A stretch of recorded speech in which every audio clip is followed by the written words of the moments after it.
रेवाड़ी स्थित GLS company में भीषण आगजनी के बाद राहत और बचाव कार्य तेजी से चल रहा है। मलबे में दबे लोगों को निकालने के लिए राष्ट्रीय आपदा प्रतिक्रिया बल एनडीआरएफ की टीम को मौके पर बुलाया गया। हादसे में 24 घंटे के बीत जाने के बाद भी कंपनी प्रबंधन की बड़ी लापरवाही सामने आई है, जिसके बाद रेस्क्यू ऑपरेशन समय पर शुरू नहीं हो सका। घटना की सूचना मिलते ही रेवाड़ी के उपायुक्त अभिषेक मीणा और पुलिस अधीक्षक हेमेंद्र मीणा तुरंत मौके पर पहुंचे। हादसे के काफी देर बाद पहुंचे कंपनी प्रबंधकों की कार्यप्रणाली पर प्रशासनिक अधिकारियों ने गहरी नाराजगी जताई। डीसी और एसपी ने कंपनी प्रबंधन को कड़ी फटकार लगाई और खुद करीब 3 घंटे तक मौके पर खड़े रहकर राहत एवं बचाव कार्य का मोर्चा संभाला।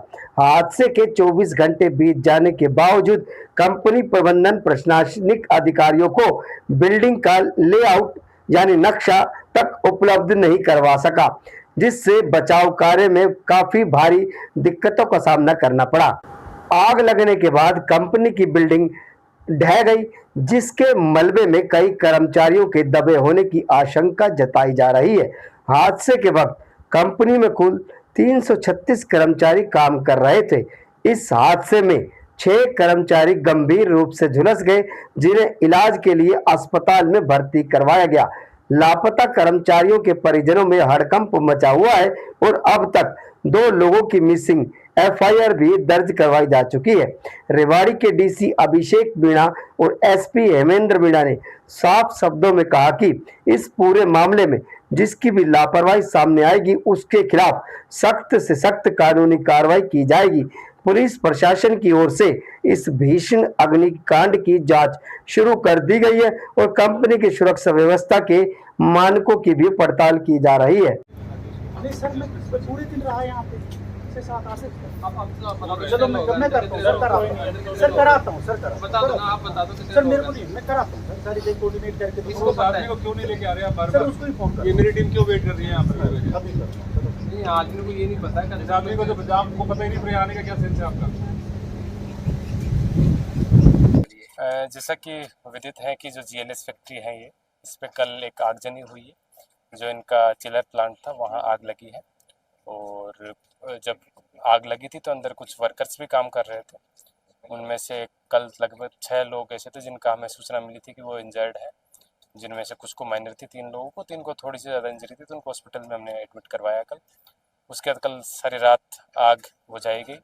आग बुझाने के बाद में हमने लगभग सारी आग को काबू में पा लिया है, लेकिन फिर भी थोड़ा बहुत केमिकल का रिसाव है और हो सकता है कुछ जगह छोटी मोटी आग अभी भी जल रही हो। तो एक सर्च एंड कॉम्बिंग ऑपरेशन होता है जो हम करना चाहते हैं आज।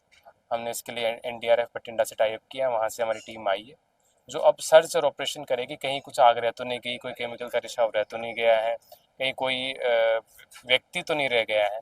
वैसे तो कल तक जो सूचना मिली थी उसमें 6 लोग इंजर्ड थे, बट एक बार फिर आज सर्च एंड रेस्क्यू हो जाएगा, उसका ज़्यादा सिचुएशन क्लियर आ जाएगी। सर 2 अभी लापता भी हैं, अभी एक एफआईआर भी हुई है गुमशुदगी की, 2 अभी कुछ लोगों ने प्रदर्शन भी, उनकी क्या स्थिति अभी?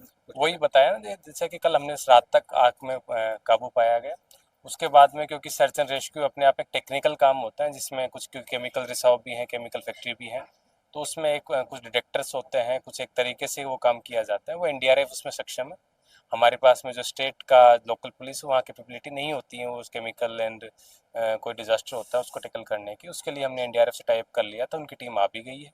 अब वो सर्च एंड रेस्क्यू जब कॉम्बिंग ऑपरेशन के थ्रू होगा तो उसमें कहीं भी अगर कोई लापता होगा मिलता है तो आपको बताए थे। सर एक लास्ट क्वेश्चन कि जो परिजन है जो उसके लापता हैं, वो कह रहे कंपनी प्रबंधन की ओर से कोई जानकारी नहीं दी गई, क्या नहीं मानते उनको आगे आना चाहिए था, कोई डेटा साझा करना चाहिए था और इस तरह की लापरवाही? ये संज्ञान में आया है, हमने इसके लिए बड़ा कड़ा मैसेज इनको दे भी दिया है कि अपनी अटेंडेंस सीट जो अपना प्लांट का लेआउट है वो हमें इमीडिएटली प्रोवाइड करें।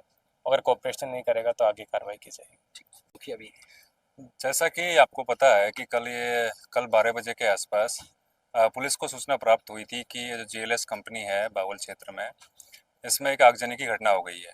बेसिकली ये केमिकल की कंपनी है जो इंक बनाती है। तो इमिडिएटली पुलिस ने हमारी फायर ब्रिगेड है उसकी टीम से कोऑर्डिनेट करके और यहाँ पर ज़्यादा से ज़्यादा संख्या में फायर ब्रिगेड है, फायर टेंडर बुलाकर और हमारी जो पुलिस के मुलाजिम हैं उन्होंने घटना पर काबू पाने का प्रयास किया और इसके लिए हमें काफ़ी समय लगा। लगभग पूरी रात हमने ये प्रयास करते रहे और उसमें हमने जो आगजनी की जो घटना थी उस पर हमने लगभग काबू पा लिया है। फिर भी कोई किसी प्रकार की कोई लापरवाही, कोई चूक ना रह गई हो, इसके लिए हमने जिला प्रशासन और डीसी साहब की मदद से एनडीआरएफ की टीम को आज बुलाया है, जिसमें अभी वो थोड़ी देर में रेस्क्यू एंड सर्च ऑपरेशन है वो अभी स्टार्ट करेगी। बाकी इस घटना के दौरान जो हमारे पास जो सूचना है उसके हिसाब से 6 लोग हैं, उनको हमने रेस्क्यू किया, जिसमें 6 के 6 लोग हैं वो इंजर्ड हो गए थे। उनको हमने हॉस्पिटल में दाखिल करा के उनका भी उपचार चल रहा है।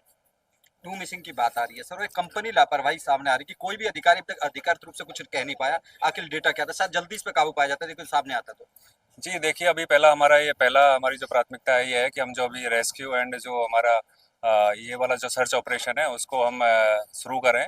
उसके बाद हम इसकी जांच करवाएंगे, जिसकी भी जो लापरवाही होगी उसमें जो विधि सम्मत कार्रवाई बनती है वो करेंगे। मिसिंग के बारे में कोई डेटा सर आया अभी सामने, कहाँ कैसे क्या कुछ? वो उस पे हमने इमीडिएटली हमारे पास जैसे ही देर रात ये सूचना मिली थी, हमने मुकदमा दर्ज कर सभी पहलुओं पर हम उसकी जांच कर रहे हैं। जैसे भी कोई यदि सूचना आती है हम आपको अवगत कराएंगे। ठीक है।